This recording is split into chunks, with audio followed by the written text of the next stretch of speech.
Alright, we're having some very interesting developments occurring. Basically, we always knew this, I just did not pursue it at the time, but there was a construction crew which was working on the Sable side of the road that night, midnight. In fact, one of the biggest blowback victims was essentially rescued by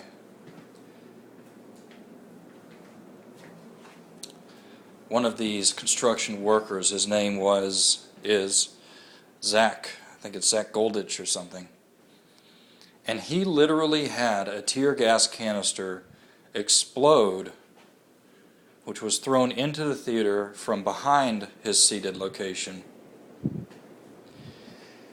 And they were in Theater 8. That's the adjacent theater. So the fact that there was another kid who was injured by a tear gas can, but not that specific tear gas can. His name is Gage Hinkins, also sitting in Theater 8, probably at the other side, ground level in the theater. Now, why are they so important? Why is the blowback so large on these two?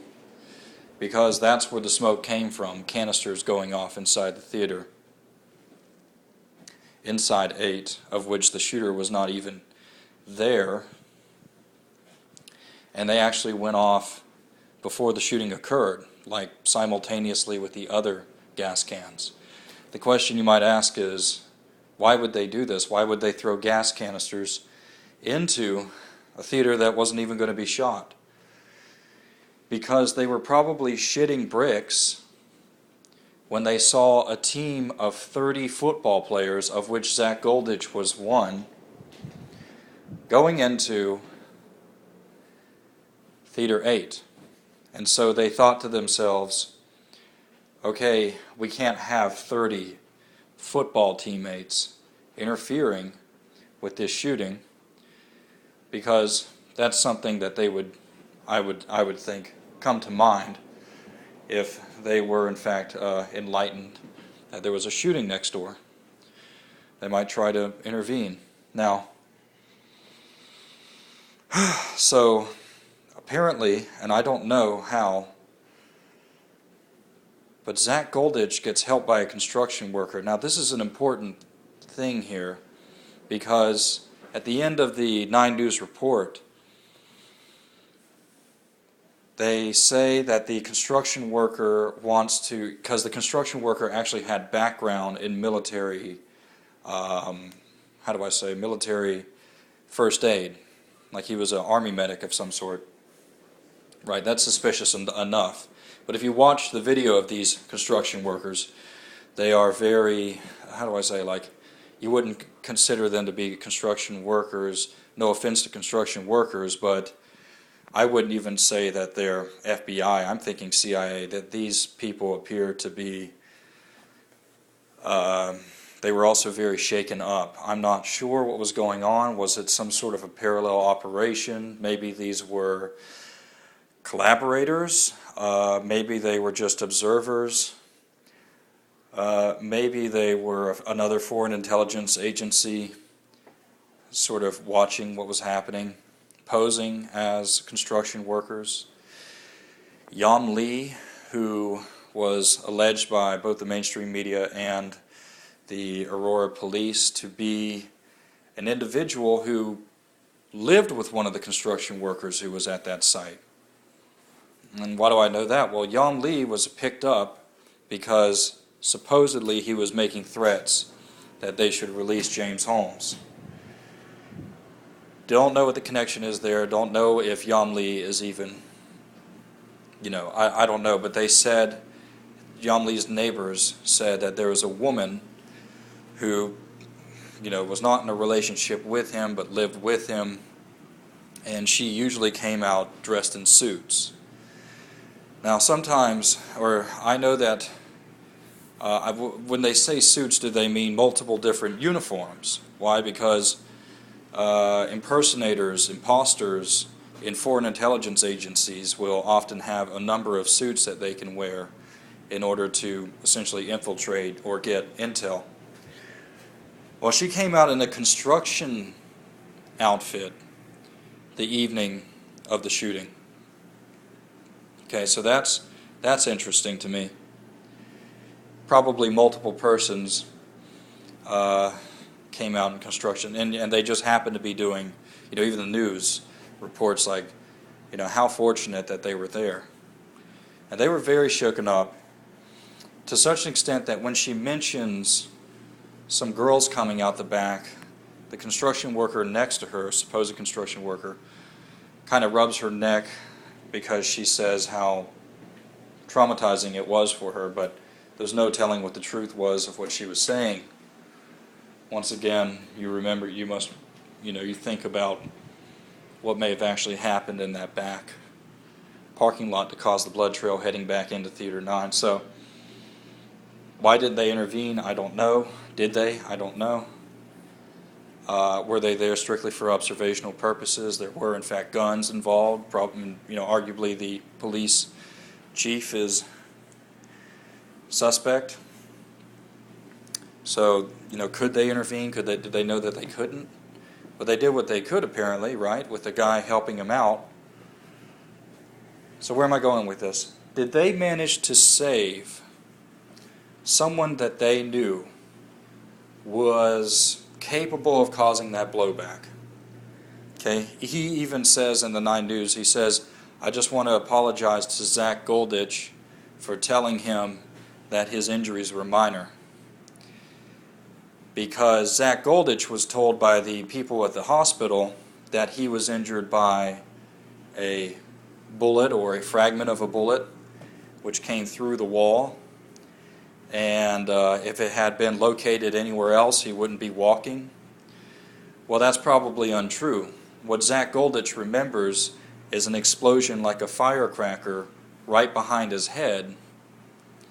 What he actually experienced was a gas grenade going off behind his head, and of which a piece of shrapnel hit him and caused the minor injury that he experienced, which is just a piece of shrapnel that went into him. I'm assuming that the construction worker was probably correct that night when he said that it doesn't appear to be serious. Obviously, tear gas cans are not designed to be lethal.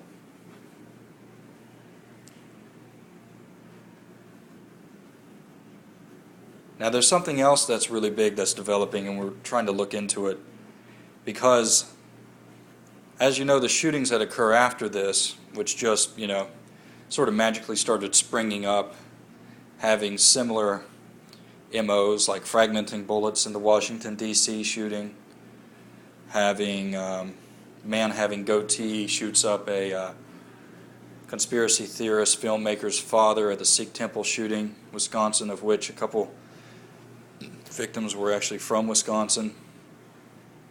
Guy had a goatee. The person opening up the doors reported by dates to have a goatee. Wade Michael Page, even though that's probably a smokescreen for whoever really opened up the door who had a goatee. People report multiple shooters. We're told no, people just hallucinate during mass shootings at the Sikh temple. So, this is the big story. Because a woman in red, a few days after the shooting, shows up in court, a woman in a red dress, whose head is bald. Unclear why this person has shaved their head. The head is bald. She stands up in the courtroom saying that she has evidence which suggests that James Holmes is innocent. Well, she gets taken out of the court, and a reporter supposedly meets her outside, and she gives a very crazy disinfo interview, which I think is not true. She never said this. It was a smear campaign. Maybe she was forced to say it. I don't know. Something about a glowing aura of light around somebody, around James Holmes, maybe, I can't remember. But she actually introduced the idea that Anschutz, the person who owns the theater, the person who is a sponsor in James's, whatever that is, neurology department in the college, Anschutz Medical Center, I don't know, is somehow involved. She introduces that. Now, why? I don't know, because Anschutz apparently owns the Examiner, who has a conspiracy section, which is apparently like, at first it seemed to be, genuinely covering it. And then it did a disinfo article, which everyone that was keeping up with the Aurora conspiracy knew it was a disinfo operation. But what actually happened was this woman who's in red with a bald head, we don't see from her anymore, and apparently there were motions being filed under her name. Her name is Allison, I think it's Michelle Ernst. And I think some other people were looking, just people in general are sort of synthesizing all of this information. But the Devil's Advocate is this website that was sort of digging up info on her. Now, she works for an Israeli-based company called, it's like Tina or something like that, Teva, T-E-V-A. And apparently she works for the pharmaceutical branch, where she used to. She was a salesperson. And we looked for connections between Teva and Anschutz, and there's only a couple, and they were involved in lawsuits, not against each other, but maybe with each other, I'm not sure, against something else. I don't know if there's a couple or just one, but it is there. And her husband is being sponsored by Anschutz as a athlete, like he's some kind of a world champion. But guess what he's a world champion of? Sharpshooting. Now, that little bit of information sort of tells me that this man could possibly be a personal bodyguard for Phillip Anschutz. Now, when you look up Anschutz, he's got a lot of, they're pushing, he's Christian, and, he's this very, active Christian person, but ethnically, the man's Jewish. And before you start accusing me of anti-Semitism, what I mean to say here is that people that are Jewish literally just have the option of having dual citizenship with the country of Israel. And we know that his wife worked for an Israeli-based company. Now, the question is Anschutz somebody who equivocates as to his allegiance? Does he have former ties with Israel? Because see, I'm not so ready to accuse Anschutz. But let's say Anschutz knew what was going to happen. Maybe he was forced into it, I don't know. But he's being forced into it by an intelligence agency, a foreign one. A lot of people like to say, well, the CIA just does this to their own people. It's just, I would say that a compromised intelligence agency would do that, but compromised by who? Themselves? No.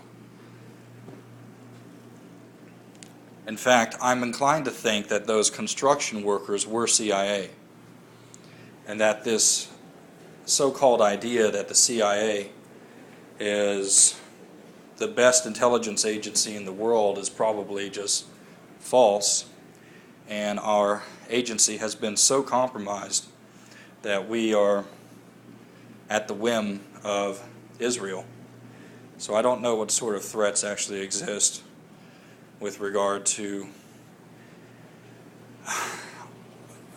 why we're unable to detach from the Israeli Zionist agenda, their regime. Okay, so I'm kind of digressing. But what I'm trying to say here is that the husband, the personal bodyguard, because this woman that's bald and is in red, actually has, is a very beautiful woman and has long gold hair, and she apparently shaved off her head prior to this event. Was it in disgust? Was this the result of some sort of was she irradiated? Like they've, one of the methods of essentially killing someone is to expose them on a daily basis to radioactive materials. Did her hair start falling out? What happened here? But her husband appears to be the personal bodyguard of Anschutz. Did he know what was going to go down? Was he prepared by Anschutz to say, hey, okay, so this and that's going to happen, so I need you to tighten up security? So he tells his wife what's going to happen. They don't exactly know when it's going to happen, but when it happens, or what it is, when it happens, they immediately put two and two together, and she feels like she needs to step in and fix things. Unfortunately, in her naivety, she goes right to the state. Of course, the state is totally compromised and is entirely ineffective, and this endangered her life. Where she is, what she's doing now, I don't know, but I guarantee you they have no expense is spared when it comes to cover-ups. In fact, we'd be a lot further along in this world if the powers that be weren't so involved in a constant, perpetual, self-reinforcing cover-up. So, where am I going with this? Basically, Yeom Lee and Allison Ernst are used by a former FBI informant who sort of has a personal hobby specialization in fraud and identity theft.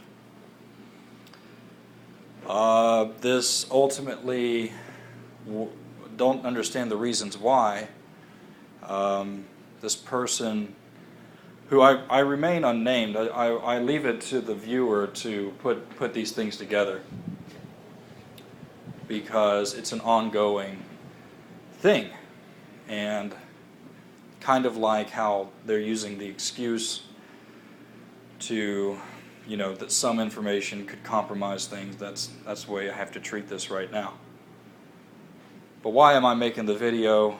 I'm basically coming forward with it to say, ultimately, that people in the future, when things cool down, if they cool down, will want to look at these things that we've been researching, and they will want to know that they've been there, because it's synthesizing here. And another question is, let me just go ahead and point this out before I go. So the construction workers, back to the construction workers, if they were working on a road near Sable, they obviously would have known far in advance to have begun the construction work. There was obviously quite a bit of, it was actually open the day that they were doing that piece, so the road was, I guess, drivable. And I'm certain that it had to be timed, that they had to know in advance. My speculation is that either they're KGB, they could be CIA. I'm inclined to believe that they're CIA. that there was a foreign intelligence agency performing this operation. In fact, I'm inclined to believe it's Mossad, because the other shootings after this end up getting tied into the SPLC and the ADL, of which it is sort of known amongst conspiracy theorists that they're front agencies for, not agencies, but they're front organizations for Mossad. Now, the reason why this is weird is that it's tying into current global issues, because I feel like the operation was so poorly done, maybe even sabotage, don't know, that basically there's blowback going on, that there is legitimate investigation taking place, that people are becoming enlightened to maybe a Mossad connection, to an Israeli connection, that moves are being made by the powers that be against that element. Because when you look at Benjamin Netanyahu, and this is not, this is not hard evidence, but look at the man now, as of recent, and he is stressed out. And he is doing everything, no longer from an intelligence agency perspective, but from a plea, like a dying gasp of a political person who appears to be losing control of the situation. And what they're doing, this is important, because what they're now doing is Obama, now Obama's just not even, he doesn't have any independent thought. He's like a robot, like a literal Manchurian candidate. In the future, we will look and say Obama's the epitome of such a thing. They're basically taking him, they're crucifying him. They went ahead with the 2016 film. They were setting all this up from the beginning, but I think that what they were planning on doing was doing all of this in his last term, in his second term. They were planning on taking those 4 years and revealing what is an Islamic conspiracy that has taken over and infiltrated the U.S. to such an extent that 9/11 was part of it, that the Muslims had infiltrated in order to be able to perform it, that they are behind the oil conspiracy, in suppressing alternative fuels, that somehow it's true that Obama is ineligible. I mean, just the fact alone that we all know that his father is Kenyan and that he somehow made it into presidency should tell you that there is some form of extreme corruption in this government. Okay, so where am I at? So they were planning on allowing these conspiracies to inflate, and then they could tuck them all up underneath Obama and say, boom, Obama is a part of this broad Islamic conspiracy, which is almost similar in a way to what I think the Zionists did with Hitler. They were like, let's take this legitimate anti-Zionist movement that's going on in Europe, because Hitler was actually a spy sent to subvert the Thule Society. Not saying the Thule Society had correct ideas, they just happened to have seen a very legitimate Zionist conspiracy which had been going on for nearly 2 centuries prior. So they took that, they emboldened it, vilified it, took it out. It became fuel at that point for furthering the Zionist agenda. They're kind of doing the same thing with Obama, but now it's the new enemy, not Europeans, it's the Arabs, the Muslims. Why? Because the Jews are now out of Europe, and the nation of Israel has been founded since World War II as a result of Hitler and his regime, by the way, and the Holocaust, actually, which was a mass deportation, not a mass extermination. Essentially, what I'm trying to say here is, I'm trying to think. So then we need this, like, whoa, Islam is a problem, these Muslim countries are problems, we need to just take the whole thing down, Thus, Israel expands its power and its influence.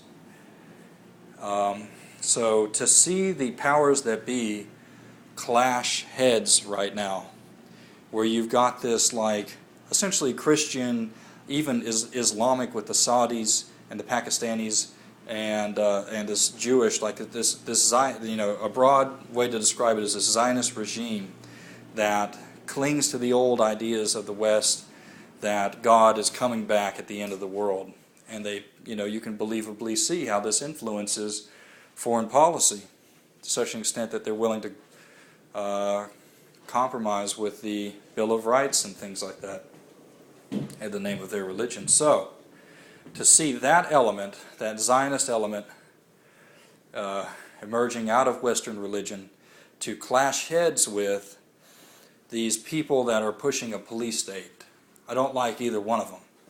Because originally it was, okay, police state, clump it all together, have this progressive ideology, but then what they were really doing was clamping down on the corruption that the Zionist regime was pulling off all of these years, and it's just all really sort of bundled together. They all have, it's like a Venn diagram, and the stuff that's happening is the result of what their similarities are. And so, where am I at?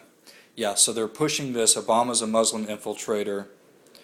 Why are they doing this? Because the whole Zionist operation, which was basically an attempt to compromise the Second Amendment, it really was. That was the whole point. The UN Small Arms Treaty, I mean, everyone knew that, I don't know, but I think, Alex Jones was just going off about gun control prior to the UN Small Arms Treaty. But not even just because of the UN Small Arms Treaty. It was just, I think, a lot of insiders were blowing off to him, hey, they're about to go after the Second Amendment. Now, why is this important? Well, all the other rights are being completely compromised, like, right to a trial by jury gone, So where does it stop? Like, this is the whole point. Like, they're pushing this, Obama's a Muslim infiltrator, so they're going to go through with this operation as well, okay, for pushing a compromisation of the Second Amendment. And just to note, they were doing it before the RNC. They were actually afraid, I think, that they needed to do it right away because they are afraid of a militia uprising in the United States. In fact, I even have a video saying, hey, there is a legitimate way to revolt. We just have to be willing to enforce and execute those orders given by a citizen's grand jury, something that would actually sort of undo the conspiracy. Like right now, I've got so many names that I would just be able to have hard evidence to, call forward.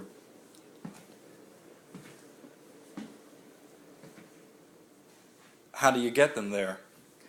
Alright, this is turning into a long video, so okay, I'll just cut it off at 30 minutes. So I'll go ahead and just continue until I'm done. So, where am I? Yeah, Phillip Anschutz, I don't know. I mean, the guy owns the Conspiracy Examiner who's been looking into it. Unfortunately, it dumped the disinfo at some point with regard to the person towards an illegitimate claim. So people were like, oh, this is cool. Did the person know? I mean, certainly the person knew, because it was actually implicating his boss. And the boss would have said, like, whoa, wait, why are you posting this? So, in other words, I feel like the Conspiracy Examiner knew, and more or less